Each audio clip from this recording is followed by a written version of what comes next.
नमस्कार दोस्तों, आज हम सॉल्व करने वाले हैं उत्तर प्रदेश शिक्षक परीक्षा यूपीटीटी के इम्पोर्टेंट क्वेश्चंस को। चलिए शुरू करते हैं। बाल विकास के क्वेश्चन। मानसिक स्वास्थ्य विज्ञान का उद्देश्य क्या है? मानसिक स्वास्थ्य की रक्षा करना, मानसिक रोगों का इलाज करना, आत्मविश्वास को बढ़ावा देना या ये सभी।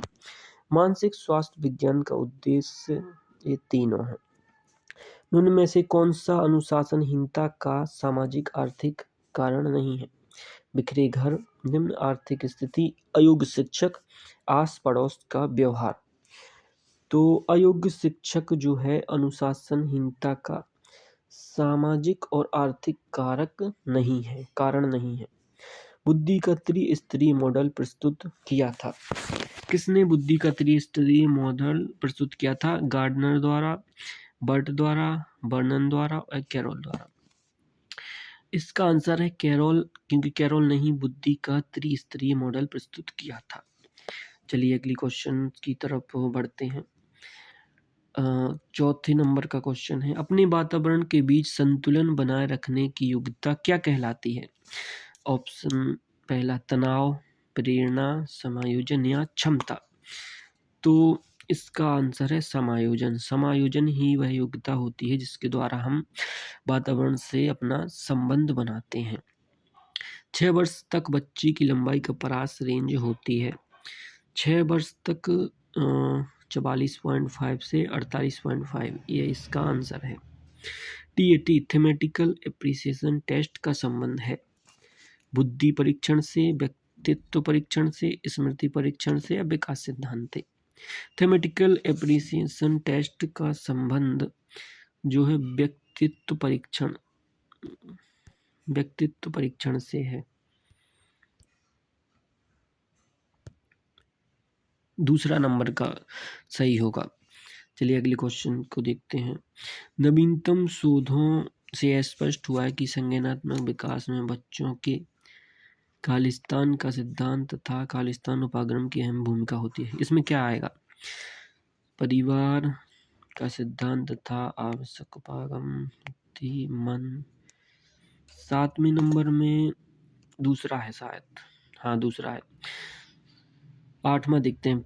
फ्राइड ने विकसित किया था, सिगमंड फ्राइड ने किस चीज का विकास किया था? सीखने का नियम, भूल और प्रयास का नियम, मनोविश्लेषणवाद या अध्यात्मवाद। सिगमंड फ्राइड ने मनोविश्लेषणवाद को विकसित किया था। तो 8वें नंबर का आंसर है तीसरा। चलिए अगले क्वेश्चन को देखते हैं। बालकों की शैक्षिक उपलब्धि को निम्न में से कौन सा शैक्षिक कारक सर्वाधिक प्रभावित करता है? बालक की प्रेरणाएं, बालकों की संवेगों से मुक्ति, विद्यालय के बाहर बालक की उत्तरदायित्व या स्वाध्याय की आदतें। तो इसका आंसर है बालक की प्रेरणाएं, क्योंकि अशैक्षिक कारक वही है जो उसको सर्वाधिक प्रभावित करता है। चलिए अगले क्वेश्चन की तरफ। किसी क्रिया को बार बार दोहराने से उसका संबंध दृढ़ हो जाता है, थार्नडाइक के किस नियम पर आधारित है? तत्परता के नियम पर, प्रभाव के नियम पर, अभ्यास के नियम पर या उपरोक्त में से कोई नहीं। तो किसी क्रिया को बार बार दोहराने से उसका संबंध दृढ़ हो जाता है, जो है अभ्यास के नियम पर केंद्रित है। 11वां क्वेश्चन, एक बालक ने एक बिल्ली को डंडे से मारकर भगा दिया। अब जब भी बिल्ली बालक को देखती है तो तुरंत भाग जाती है। बिल्ली की यह सीखने की क्रिया किस प्रकार की है? अनुकरण प्रवृत्ति द्वारा सीखना, संबंध सहज क्रिया द्वारा सीखना, सूझ द्वारा सीखना, प्रयास एवं त्रुटि द्वारा सीखना। तो संबंध सहज, बिल्ली, इसका आंसर होगा दूसरा, संबंध सहज क्रिया द्वारा सीखना। चलिए अगले क्वेश्चन देखते हैं।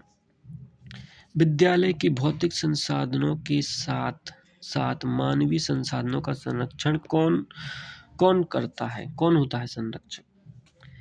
वित्तीय प्रबंधक, प्रशासकीय प्रबंधक, प्रधानाचार्य, प्रधानाध्यापक। तो जो प्रधानाध्यापक है वही होता है। इसका आंसर चौथा है। अगला क्वेश्चन है, अंतर्भूत अभिप्रेरणा का आशय है कि बालक, क्या है इसका? पुरस्कार पाने की इच्छा से कठिन परिश्रम करता है। दंड से बचने के लिए नित्य पाठशाला आता है। अध्यापक के डर से गृह कार्य पूरा करता है। ज्ञान की वृद्धि के लिए लगन से पढ़ाई करता है।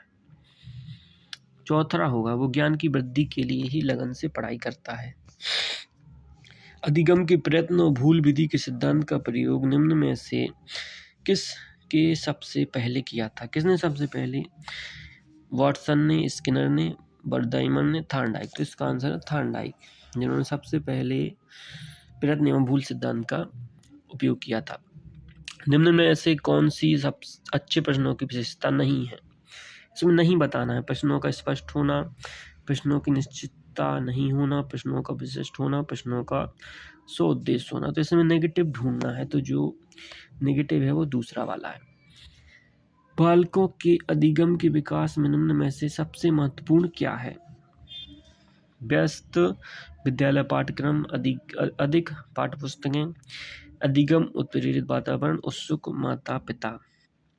सबसे महत्वपूर्ण अधिगम उत्प्रेरित वातावरण है। चलिए अगले क्वेश्चन को देखते हैं।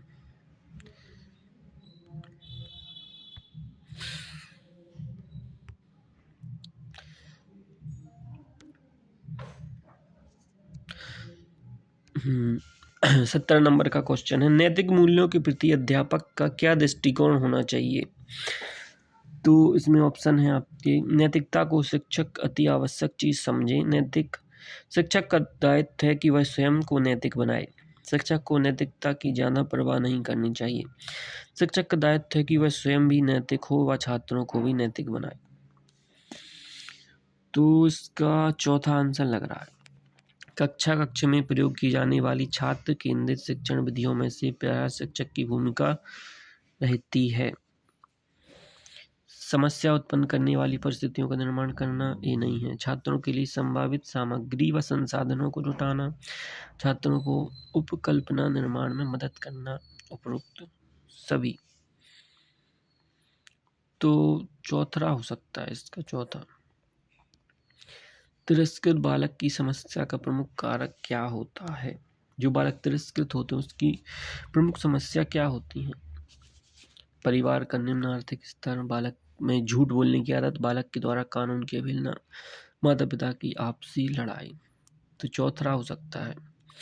विशिष्ट बालकों के लिए पूर्व पृथकीकरण शिक्षा व्यवस्था के लिए एक प्रमुख उपाय है। अतिरिक्त कक्षा योजना, विशेष कक्षा योजना, विशेष विद्यालय योजना, आवासीय विद्यालय योजना। तो इनके लिए आवासीय विद्यालय योजना उपयुक्त होती है।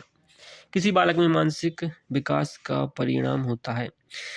बालक की याद करने की योग्यताओं में वृद्धि, बालक की सामाजिकता में विकास, बालक के द्वारा स्वानुभवों द्वारा लाभ प्राप्ति की योग्यता है, उसकी सामान्य योग्यताओं में वृद्धि। तो 21 नंबर का तीसरा है कि बालक के द्वारा स्वानुभवों द्वारा लाभ प्राप्ति की योग्यता। चलिए अगले क्वेश्चन की तरफ बढ़ते हैं। मंदबुद्धि बालक की बुद्धि लब्धि होती है। मंदबुद्धि यानी सबसे कम 70 से कम होती है इसकी।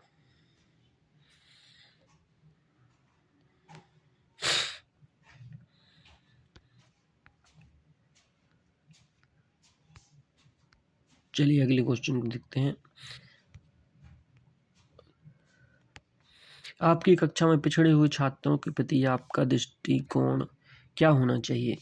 उनके पिछड़ेपन के कारणों को ढूंढना चाहिए। हमने कभी सभी का ठेका नहीं लेखा है, सोचकर उन पर ध्यान केंद्रित करना ये नेगेटिव है। अन्य छात्रों के समान उन्हें समझें, उन्हें अन्य छात्रों से अलग समझें। तो इसमें पहला हो जाएगा।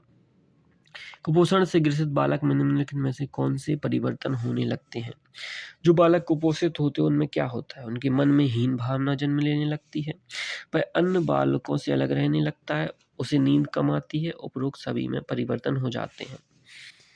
तो चौथे नंबर में उपरोक्त सभी चौथे नंबर का है।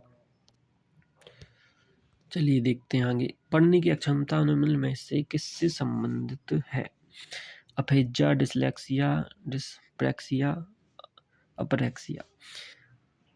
पढ़ने की अक्षमता डिसलेक्सिया। निम्नलिखित में से एक प्रतिभाशाली बालक की विशेषता क्या है? मूर्त विषयों में रुचि, मंद बुद्धि बालकों में रुचि, दैनिक कार्यों में समरूपता, सामान्य अध्ययन में रुचि। जो प्रतिभाशाली बालक होते हैं, सामान्य अध्ययन में रुचि। शिक्षा में सुधार के लिए एक शिक्षक को सुधार हेतु निम्नलिखित में से क्या उपाय करने चाहिए? मुक्त अनुशासन के नियम का पालन करना चाहिए, शैक्षिक उपकरणों का प्रयोग करना चाहिए, पाठ्यक्रम को रुचिपूर्ण ढंग से पढ़ाना चाहिए या उपरोक्त सभी।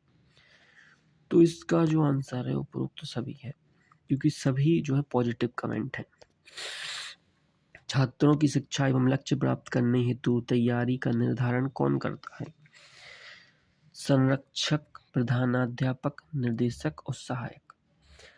तो इसमें सहायक है इसका आंसर। संवेग व्यक्ति की उत्तेजित या तीव्र अवस्था है। निम्न में से यह कथन किसका है? तो यह कथन है वुडवर्थ का। आधुनिक बुद्धि परीक्षणों में सर्वाधिक मापन किया जाता है व्यक्तियों द्वारा प्राप्त शैक्षणिक अनुभवों का, सामान्य अभियोग्यताओं का, जन्मजात अभियोग्यताओं का, सामाजिक बुद्धि का। तो इसमें व्यक्तियों द्वारा प्राप्त शैक्षणिक अनुभवों का सबसे ज़्यादा सर्वाधिक परीक्षण किया जाता है। तो आज हमने 30 क्वेश्चन देखे, पुराने ओल्ड क्वेश्चन जो इम्पोर्टेंट हैं उनमें से। ऐसे ही हम और क्वेश्चन लाते रहेंगे। हमारे चैनल को लाइक करें, सब्सक्राइब करें।